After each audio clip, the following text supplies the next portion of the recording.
Cyber briefing for Thursday, the 2nd of May. I'm Stephen Ridgway.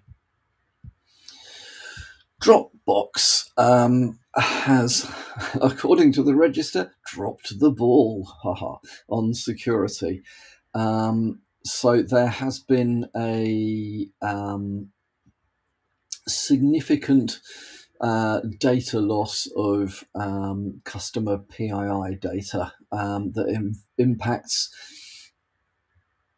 Dropbox Sign, which is a service similar to DocuSign or and there are others around there. Apparently last week, April the 24th, they were made aware, or they became aware, that this information had been compromised.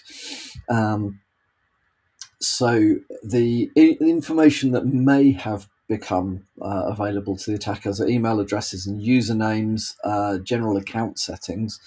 Some users may have had their phone numbers, hashed passwords, and certain authentication information such as API keys and OAuth tokens, multi-factor authentication settings, these sorts of things, may have had those leaked as well.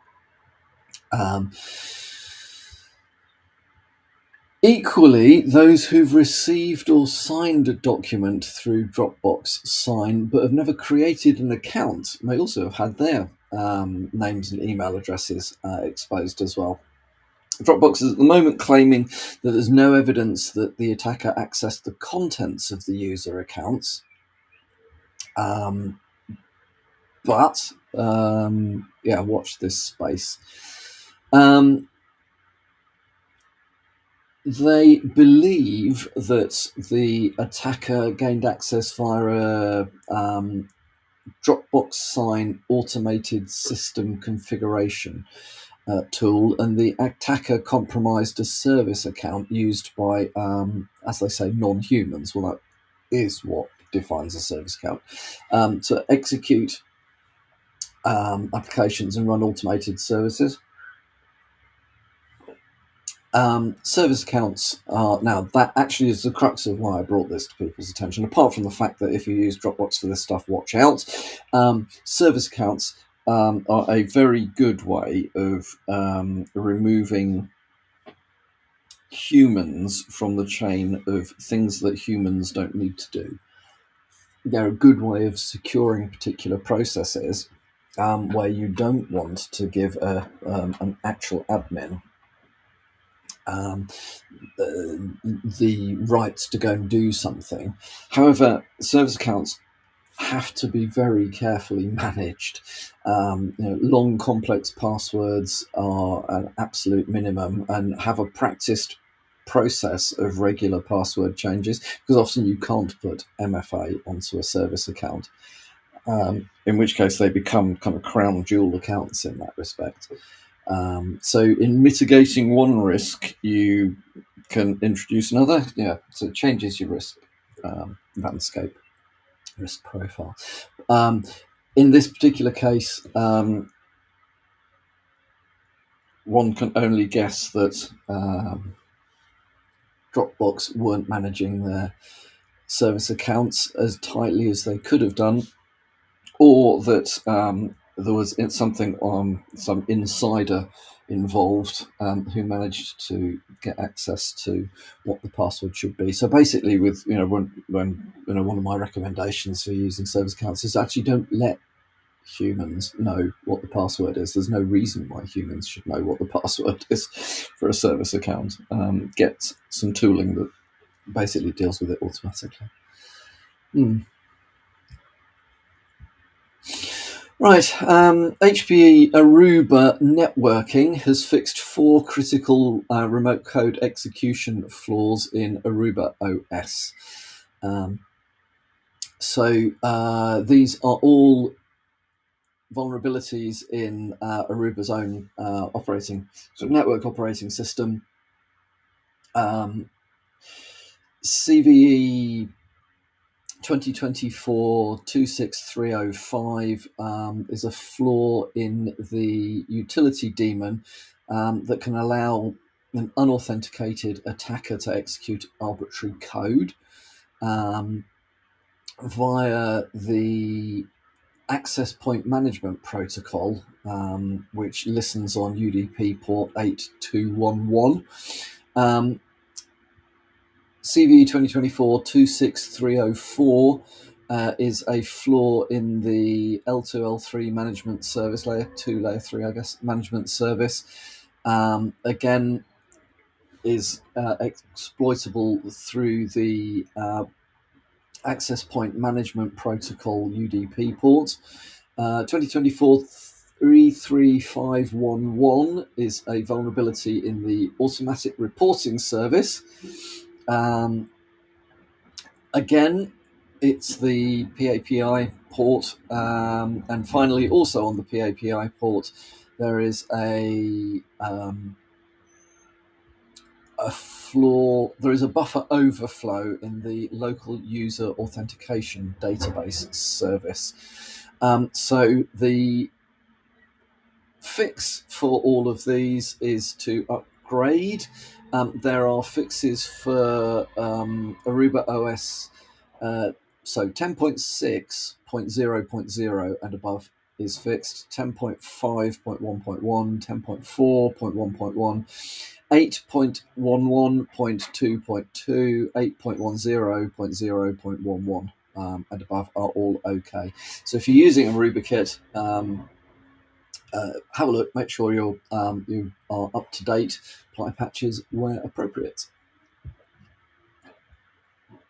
So there's a piece of Android malware that is being known as WPeeper that uses compromised WordPress sites to hide C2 servers. There is a good article in the Hacker News that explains in a certain amount of detail, actually, including some potential indicators of compromise, things that you can put into your security visibility tooling, things to look for. But effectively, the malware is an ELF binary, leverages HTTPS to secure C2 communications. C2 servers are then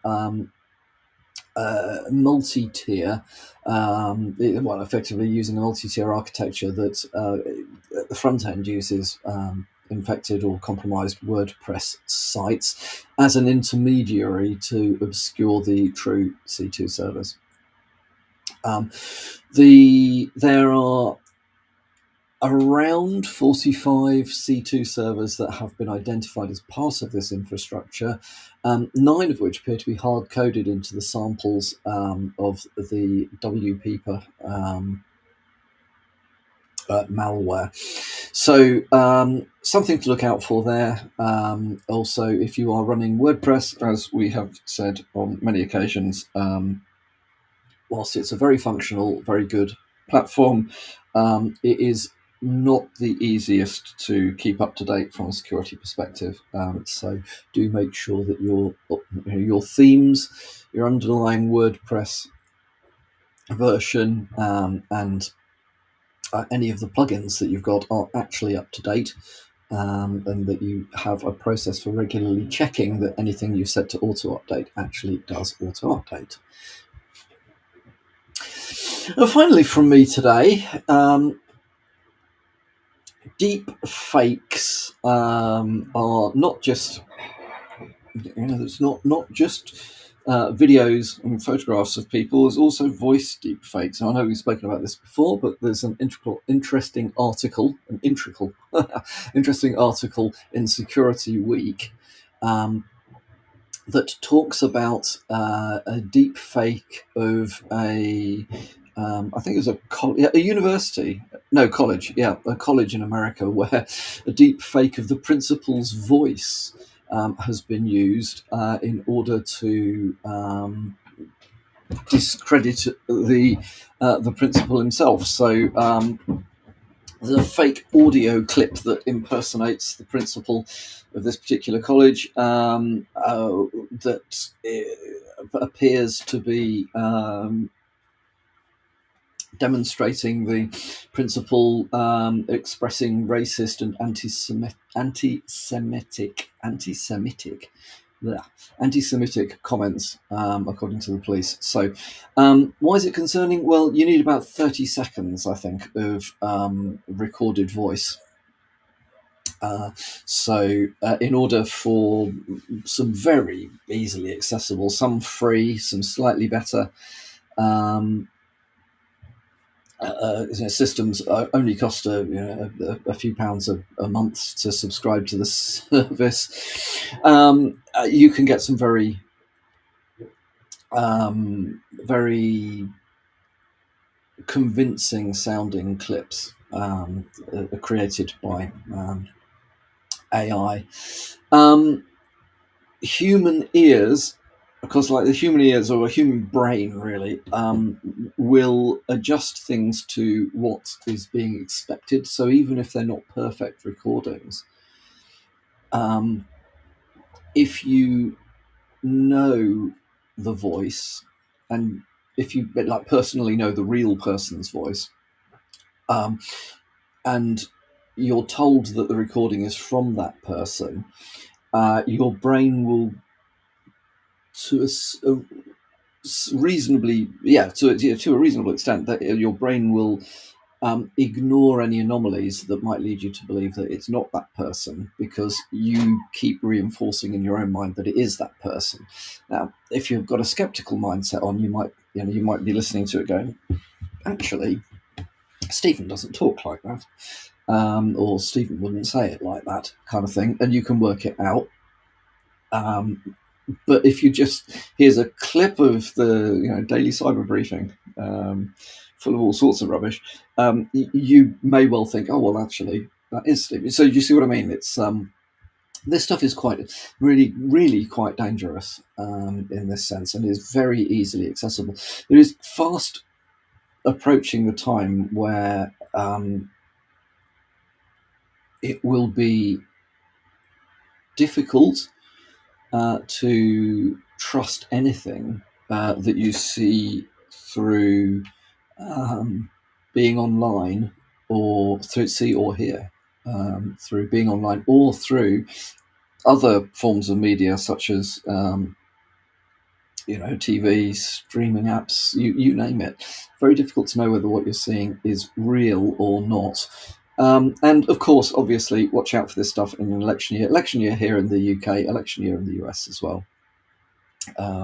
In fact, elections today for local authorities and police commissioners throughout the UK. So, as I've said before, if you are going to go to the trouble of actually looking into the policies of the people that you may vote for, social media is definitely not the best place to get information to form your opinions on. And watch out for faked and deep faked misinformation. That's all from me for today. Hope you have a good Thursday, and I'll speak to you